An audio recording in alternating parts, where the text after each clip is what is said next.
Good day to all my friends, subscribers, and viewers. So we have another listing, guys. This is a subdivision development. So these are all bare units. So this kind of development, guys, are all bare units. Meaning, where we are going to furnace. So we're the one to furnace. So that is the situation of the houses, guys. There are duplex and two-story row houses. Duplex and row houses. This is called Villa Serena subdivision.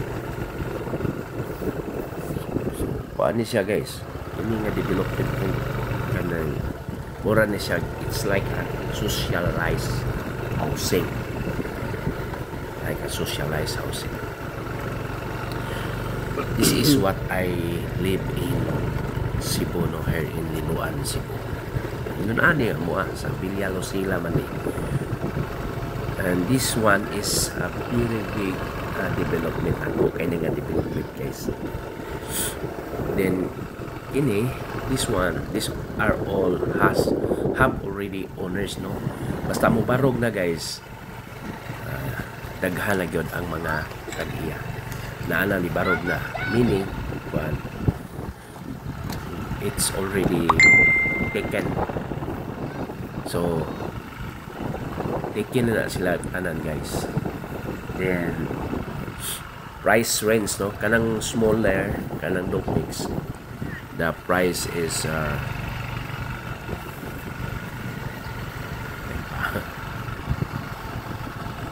so kanang smaller, guys, no, kanang one story duplex, gitawag na nila Victoria unit.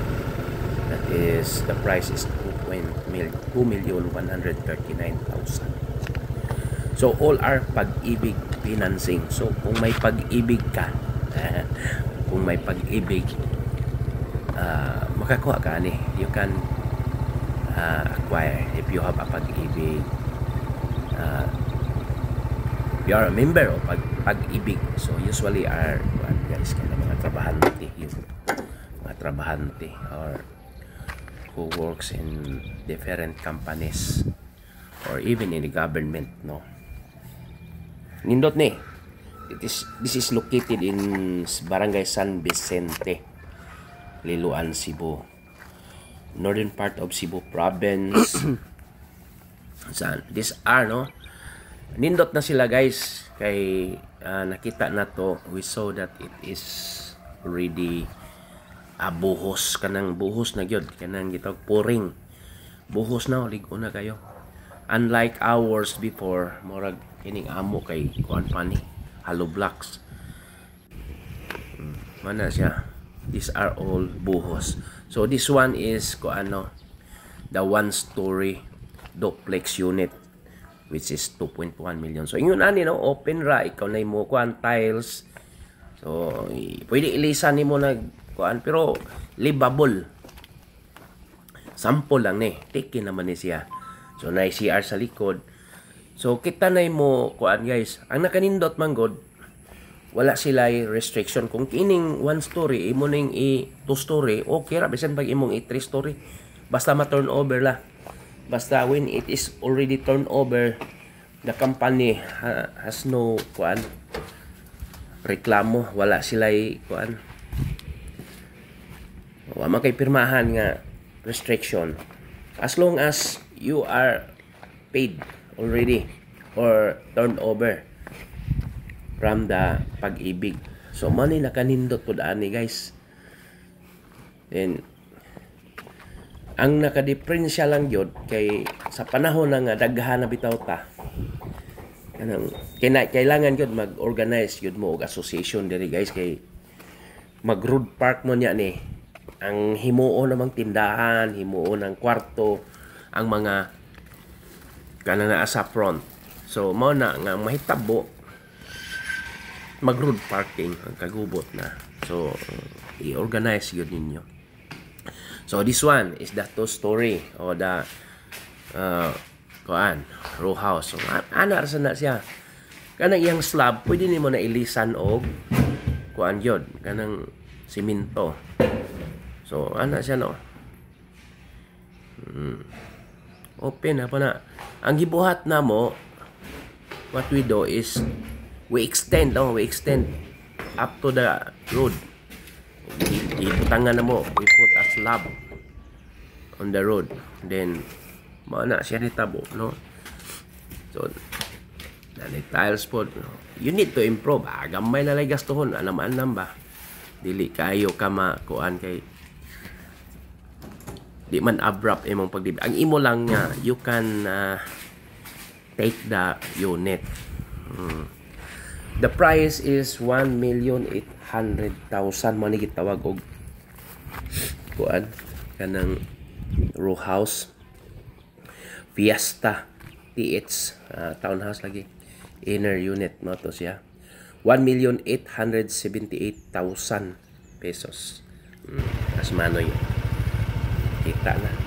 So adko baya roads no, kita nimo nisubay gyud sila sa standard no. So wala guys. So if you are a member of Pag-ibig Finance, Pag-ibig, you can take a loan in Pag-ibig. So arita sa row house. So this vacant no, still kuan guys available no. They are available on that no. Then up to 30 years no, at least nakay net income of 34,000. Sample lang na guys, 34,000 pesos. Ya duhaman mo ni Mrs. So mo pasar na mo sigurado na. So wala no, you have a gross income no, 31,000. 31,000. Nana mo ana, so okay na kayo. Sa 30 years lang ya, og maabot kag 2015 sa 25 33 og sa 20 36,000. So 15 years ra nimo impason 42,000 man required income guys. So mas nindot ni kay Pag-ibig Financing man dugay na to mauman. So dili pod kayo bugat no. So regarding sa how much ang imong monthly ani, sa equity lang tadaan guys. Ang equity sa townhouse no, equity 1 tag 11,000 nya, sa equity 2 tag 3,000 na lang. Sahi mag-abot na guys, mo-approve na ang Pag-ibig equity to. So mo ni ang kuan overview no, dias baba atong gidrone. So mo ni sitwasyon. Tapad ra niya sa medyo tawag lang na to high-end development no. Kana tapad sa Modena. Imagine tapad sa Modena nya. Mga kuan na mga nindot nga balay kini. Dili na mga Modena na siya nya. Diara gato adire sa kanang mga puwag atop, the red color. Mana siya. This is our development guys no. Nindot na kay ini kay imagine you can have the kuan kakway ka ni basta na kay Pag-ibig. Same rapod sa kuan guys sa duplex, at least na kay minimum of 31,000 gross income. So nindot na kayo.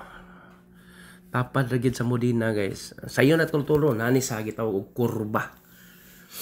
So if you like to acquire, kumplituhan lang yun ang mga kuan kay ang reservation is 10,000 pesos nya kuan.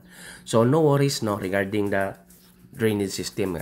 Una ta magbaha, flooding, there are already drainage system. Gitarong na ba? Naghan ba yung mga subdivision niya? So okay yun na. Para na itong mga tawag lang pobre kay na may pobreng milyonaryo po na mo apilan manguhag tagura ka unit, tulog tagupat ka unit gani ang uban kay investment man niya magkamahal man na diha kay daghan man yung manguha diha guys bisag unsaon pa nimo. Daghan kay, manarbaho man ta, mga Bohol, mga Cebu, Negros, mga Visayas, or even ang mga Tagalog gani. Ana dire manguha sila. So nindot kayo guys if you can acquire one of this property or development. Imo lang i-improve, sus nindot na kayo. Just what we did, okay? For inquiries, just contact me and please subscribe our YouTube channel. I repeat, Villa Serena Subdivision, located in Barangay San Vicente, Liloan, Cebu. Row house and duplex ranging. Row house is 1.8 million pesos and duplex is 2.1 million pesos. Thank you.